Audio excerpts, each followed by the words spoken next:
सोलापूर जनता सहकारी बँकेच्या संचालकपदाच्या पंचवार्षिक निवडणुकीत 17 पैकी 7 जागा बिनविरोध झाल्या आहेत, तर उर्वरित 10 जागांसाठी सत्ताधारी परिवार पॅनलच्या विरोधात केवळ 2 उमेदवार असून परिवार पॅनलचे सर्व उमेदवार मोठ्या मताधिक्याने विजयी होतील, असा विश्वास परिवार पॅनलचे निवडणूक प्रमुख ॲडव्होकेट मिलिंद कुलकर्णी यांनी व्यक्त केला. अर्ज मागे घेण्याच्या शेवटच्या दिवसापर्यंत परिवार पॅनलच्या विरोधातील 2 उमेदवारांचा अपवाद वगळता सर्व उमेदवारांनी अर्ज मागे घेतले. त्यामुळे परिवार पॅनलच्या विरोधात आता केवळ 2 उमेदवार आहेत.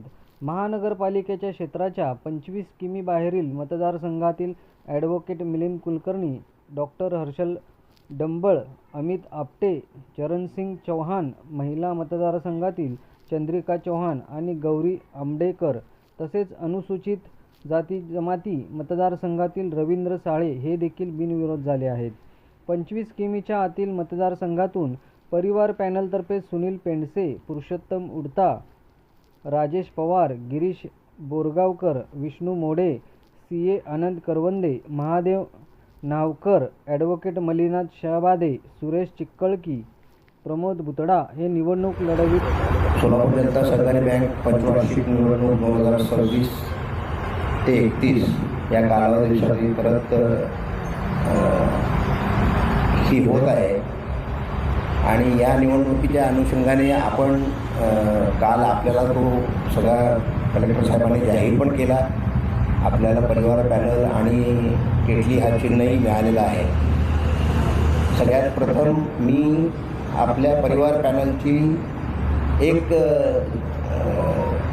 7 आपले उमेदवार जे परिवार पॅनलचे आहेत, 25 किलोमीटर बाहेरील उमेदवार आणि महिला गट आणि अनुसूचित जाती जमाती हे 7 उमेदवार बिनविरोध निवडून आले ही एक बातमी आपल्याला अगदी आनंदाने सांगू इच्छितो.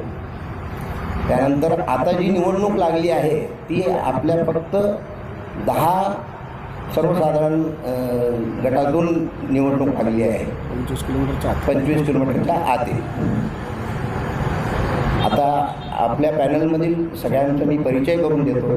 सर्वप्रथम आता विद्यमान जनता बँकेचे चेअरमन श्री सुनीलजी पेंडसे, माझ्या डाव्या बाजूला CA गिरीशजी बोरगावकर, आपल्या कार्यालयाचे परिवार पॅनलचे कार्यालय प्रमुख चिलवंत सर, त्यांना सहप्रमुख म्हणून मयंक चव्हाण, विनायक बंकापूर, आपले उमेदवार Shri Rajesh Pawar, Purushottamji Udta, Dambal sir, Harshalji Dambal, Ravindra Sale sir, Shabade sir, Mallinathji Shabade, Shri Sureshji Chikkali, Mahadev Navkar, Anand Karvande sir, Pramod Bhutada. Milindrao Kulkarni आज जिल्ह्याच्या दौऱ्यावर असल्यामुळं ते नाही आहेत, ते विद्यमान व्हाईस चेअरमन आहेत बँकेचे. आणि आपले एक लातूरचे उमेदवार हे चरणसिंग चौहान म्हणून तेही आहेत. बार्शीचे अमित आपटे आहेत, तेही आज त्यांच्या तिथं सगळ्या निवडणुकीच्या कार्यक्रमामध्ये आलेले नाही आहेत. पुढील सूत्रसंचालन आमचे बँकेचे ज्येष्ठ म्हणा, आमच्यात सगळ्यात सर्वसाधारण गटामध्ये हे उमेदवार असतात आणि या उमेदवारांना सोलापूरमध्ये जर मतदान होतंच, पण गेल्या 3-4 वर्षापूर्वी 5-6 वर्षापूर्वी आपण एक ठराव मांडला होता. तो जनरल बॉडीने सँक्शन केला की उमेदवार कुठला का असेना, आज मुंबईमधला मतदार हा आपल्याला मतदान करायचा आहे किंवा लातूरमधला मतदार हा आपला सोलापूरला मतदान करायचा आहे. त्यामुळं कुठलाही उमेदवार असला तरी त्याला सर्व जागांमधनं, सर्व ब्रँचेसमधनं हे मतदान होणार आहे. त्यामुळं ही प्रोसिजर आता 10 जणांसाठी, म्हणजे शहरातील 10 जणांसाठी जरी असली तरीसुद्धा त्याला निवडणूक प्रक्रिया ही सगळ्या 41 ब्रँचमध्ये राबवावी लागणार आहे. आणि त्यासाठी खरं तर ही पत्रकार परिषद घेतलेली आहे. आता आर्थिक आकडे जे किंवा बँकेची प्रगती कशी झाली, काय झाली, हे सगळं आपल्याला चेअरमन सांगतीलच. पण प्रामुख्याने एक सांगतो की बाबा अतिशय निस्पृह असे असलेले सर्व संचालक मंडळ हे आपल्या यावेळेला आपण दिलेले आहेत. हे उमेदवार जे काही टार्गेट ठरवतील त्या टार्गेटप्रमाणे पुढे जातील. ज्या काही सामान्य अशा सभासदांच्या मागण्या आहेत त्यांना वाटतं ते सगळे पुरवण्याचं काम ते करतील. गेल्या वेळेला आम्ही जे आश्वासन दिलं होतं त्यातले जवळजवळ 90% काम आम्ही पूर्ण केलेलं आहे आणि आज चांगल्या परिस्थितीमध्ये बँक आहे. त्यामुळं आत्ताची जी तुम्हाला अपेक्षा ही सभासदांची आहे ती पूर्ण करण्यासाठी मला वाटतं हे संचालक मंडळ समर्थ आहे. त्यामुळे या संचालक मंडळातल्या 10 जागांसाठी 12 जण उभे राहिलेले आहेत. तर आपल्या 10 जागांसाठी जे 10 मतदान होणार आहे तर आपल्याच उमेदवारांना निवडून द्यावं असं जाहीर आवाहन या ठिकाणी मी करतो. आणि आपल्या या पॅनलला परिवार पॅनल असं नाव दिलेलं आहे आणि त्याला किटली हे चिन्ह दिलेलं आहे. किटलीच्या चिन्हावर शिक्का मारून आपल्याला यांना निवडून द्यायचं आहे. गेले 5 वर्ष भेटत आहोतच. दरवेळेला आम्ही आपल्याला अपडेट करत असतो की बँकेची काय परिस्थिती आहे आणि आपण हे प्रश्न विचारून आपलं शंका समाधान करून घेत असतात. त्यामुळे तो जो एक काय म्हणू आपण अफिनिटी डेव्हलप झालेली आहे त्या माध्यमातून मी आपणा सगळ्यांना आपल्या माध्यमातून सर्व सभासदांना आवाहन करू इच्छितो की सर्वांनी 10 जणांना आम्हाला उमेदवार म्हणून टिकली चिन्हावर शिक्का मारून आम्हाला निवडून द्यावं. गेले 5 वर्षाची जी परिस्थिती आहे ती थोडीशी मी आपणाला कल्पना देतो. 21 साली जेव्हा आम्ही संचालक म्हणून आलो त्यावेळेची परिस्थिती तुम्हाला एक कल्पना देतो. त्यावेळेला 11.86 कोटी रुपये लॉस होता. अर्थात ऑपरेटिंग प्रॉफिट होता पण प्रोव्हिजनिंगमुळे लॉस होता. ग्रॉस NPA होता 17.13%. म्हणजे रुपयामध्ये सांगायचं झालं तर 187.41 कोटी रुपये NPA होता ग्रॉस NPA. नेट NPA होता 8.47%. म्हणजे 83.91 कोटी रुपये. 17-18 साधारण बँक डिव्हिडंड देऊ शकली नव्हती कारण थोडीशी परिस्थिती खराब होती आणि RBIची परमिशन नव्हती. सुपरवायझरी ॲक्शन फ्रेमवर्कमध्ये RBIच्या बँक होती. अशी 21 साली जेव्हा आम्ही आलो त्यावेळेला परिस्थिती होती. आणि आज मार्च 26ची परिस्थिती आपणाला सांगू इच्छितो. मागील 11.86 कोटीचा लॉस कव्हर करून गेले 4 वर्षात मिळून जवळपास 100 कोटी रुपये बँकेने नेट प्रॉफिट मिळवलेला आहे. या मार्च एंडला देखील नेट प्रॉफिट 25 ते 30 कोटी असणार आहे. ग्रॉस NPA आता 6/3/26च्या जर फिगर पाहिल्या तर ग्रॉस NPA जो 17.13% होता तो आता 6.56%वर आलेला आहे. नेट NPA जो 8.47% होता तो आता फक्त 0.32%वर आलेला आहे. म्हणजे फक्त 3.39 कोटी. आणि आम्हाला विश्वास आहे की ह्या मार्च एंडपर्यंत आम्ही नेट NPA 0ला येऊ.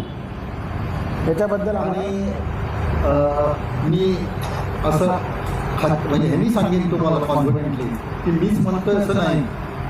तर गेल्या वर्षी जे स्टॅट्युटरी ऑडिट झालं 25 एंडिंगचं आणि आता सुद्धा चालू आहे करंट इयरचं देखील.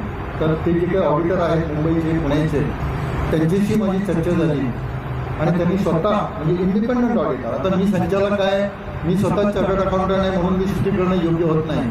परंतु जे बाहेरचे ऑडिटर्स आहेत त्यांनी देखील बँकेची स्थितीचं खूप चांगली स्थिती आहे म्हणून कबूल केलं. त्यांनी तर असं विधान केलं की ज्याला आपण म्हणू की आता टेकऑफच्या स्थितीत बँक आहे. आणि याच्यासाठी अजून एक महत्त्वाची गोष्ट असते की आता आपण म्हणतोय सहकार किंवा कोऑपरेटिव्ह बँकिंग. तर RBI reserve bank of India आता आमच्याकडे सहकारी बँक म्हणून बघतच नाही. म्हणजे बँकिंग रेग्युलेशन ॲक्ट असेल किंवा त्यांचे वेळोवेळी ज्या काही इन्स्ट्रक्शन्स असतात त्यांचं जे काही सुपरविजन ज्या प्रकारे चालतं ते जर बघितलं तर जवळपास प्रायव्हेट बँकेसारखंच आपल्यावर त्यांचं लक्ष आहे. डे टू डे आपल्या प्रगतीचा किंवा आपल्या आकडेवारीचा ते रिव्ह्यू घेत असतात. आणि मला सांगायला आनंद वाटतोय की RBIच्या इन्स्पेक्टरनी देखील बोर्डामध्ये आपल्या बँकेच्या आर्थिक स्थितीचं कौतुक केलं. हे करत असताना त्यांची अपेक्षा असते की बँकेचं बोर्ड किंवा बोर्ड जे आहे त्याचं कॉम्पोजिशन कसं असावं. आत्ता आमचे बुतोडा साहेबांनी जे प्रचारक प्रमुख आहेत किंवा पेंचे साहेबांनी सांगितलं संचालक मंडळ. पण जर का त्याचं कॉम्पोजिशन बघितलं तर अजून एक तुम्हाला प्रकर्षाने जाणवेल की ते सर्व क्षेत्रातले अनुभवी आणि तज्ज्ञ मंडळी घेतले. म्हणजे या संचालक मंडळामध्ये 2 चार्टर्ड अकाउंटंट आहेत, 3 ते 4 वकील आहेत, म्हणजे लिगल ज्याला आपण आस्पेक्ट म्हणून. म्हणजे थोडक्यात RBIला जे अपेक्षित आहे की बँकेच्या बोर्डामध्ये तज्ज्ञ लोकांचं किंवा प्रोफेशनल्सचं पण सहभाग मोठ्या प्रमाणात असावा.